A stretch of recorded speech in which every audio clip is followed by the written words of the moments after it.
Okay, well, welcome everyone to another series of Macdonald-Laurier Institute's Inside Policy Talks. We're really delighted today to have the Minister of Energy from Romania, Mr. Sebastian Burduja. Minister, welcome to Ottawa. Thank you. It's good to be here and it's good to be at MLI. I love your work and thanks for the opportunity. Thanks so much. And I think it's great that you've come here in September and that you haven't had to endure Ottawa in the winter. So hopefully your counterparts in Ottawa, when they do invite you in the future, invite you to the summertime or in the fall. It's been really good. It's been a couple of very good days, very good weather, very good meetings. And today's obviously the highlight of the trip.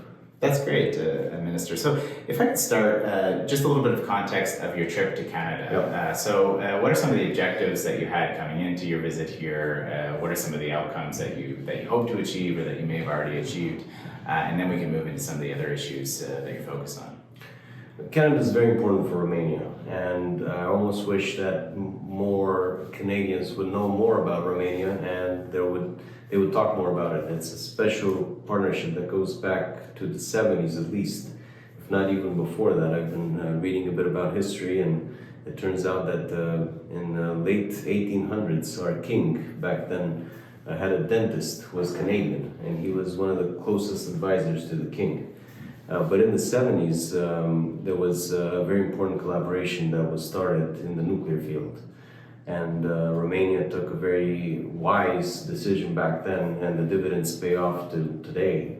Essentially, we became the only country behind the Iron Curtain to turn to Western technology and nuclear energy. All the countries around us to this day depend on Russia for their nuclear energy, everything from the reactor to fuel. Romania is all based on CANDU, on the Canadian technology that has proven very safe, very resilient. And Canada has been with us throughout that whole process since the 1970s, when the initial deal was struck, through a very long and sometimes painful process of building these things. They are located by the Black Sea, and we have 2 units under operation. The first one was operated first in 1997, and the second one in 2007. So it took a long time for them to come to fruition. But now we're building 2 more. Essentially, the original project was for 5 reactors. The 5th one is not feasibly, it's not feasible to develop at this point, but 2 more can be done. And so we are in advanced talks with companies here that own the technology, they own the IP, and they're perfect partners to continue this important project.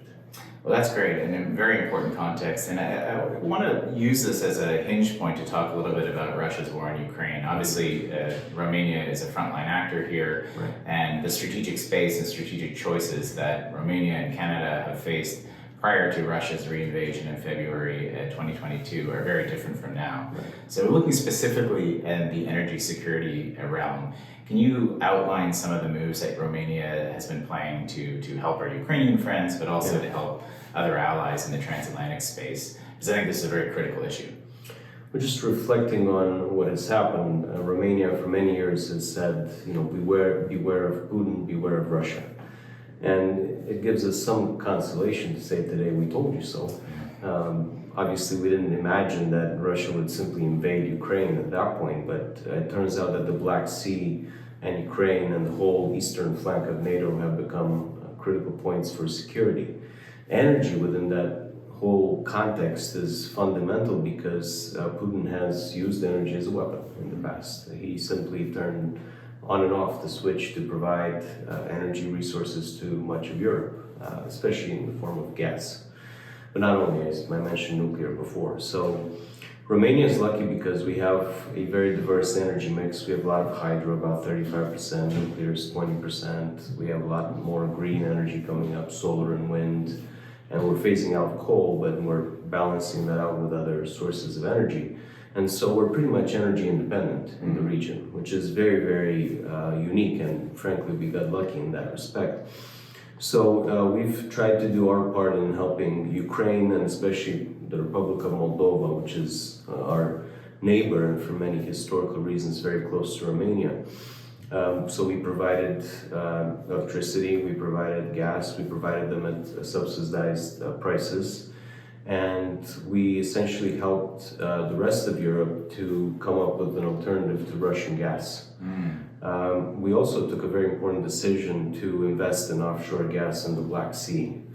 It's a joint project by OMV Petrom, an Austrian-Romanian company, and Romgas, that's a Romanian company that's the main provider of natural gas in the country.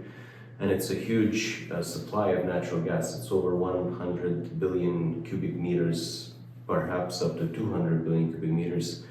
To give you a sense of what that is worth, this will make Romania in 2027 the largest gas producer in Europe.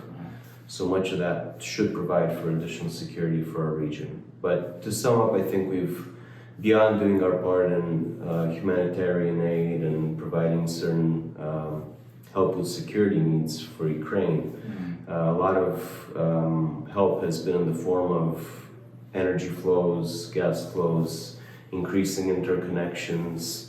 Our state-owned gas company that operates the gas network in Romania actually today has taken over the gas network of Moldova from Gazprom, the Russian company. So a lot of it is just making sure that Russia's influence through energy is lower, and we can basically provide stability for the region as an energy hub.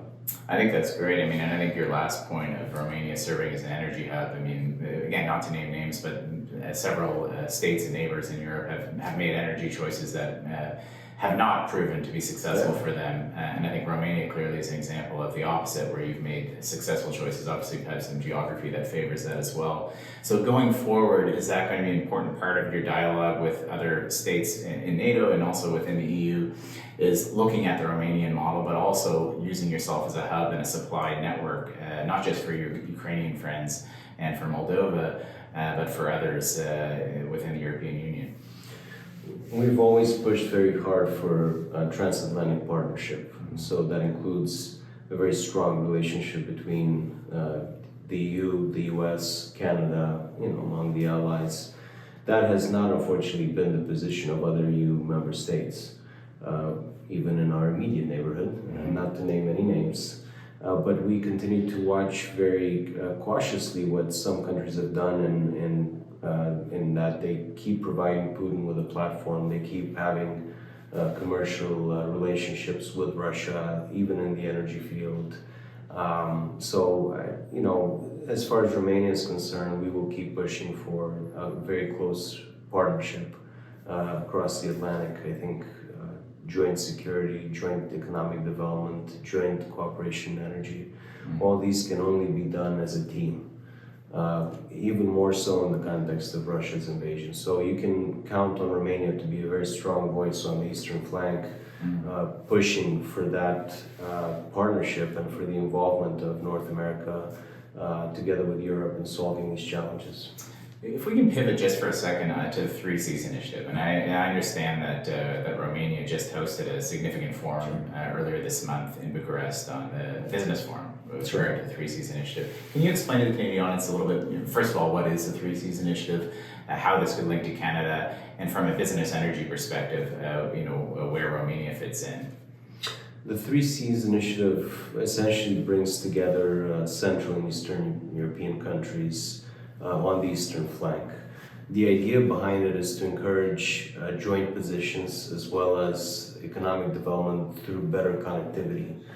Historically, we as a region, but also as a country, we've thought of the world in east versus west terms, not enough in north-south axis. And so we discovered that it's a good idea to promote connectivity between, say, the Baltic Sea and the Black Sea, and so rail, road, energy connections, all these help develop the region, they help attract investors. There's a fund connected to the 3 Cs initiative that finances projects commercially, essentially, so if they make sense, the fund will back them up.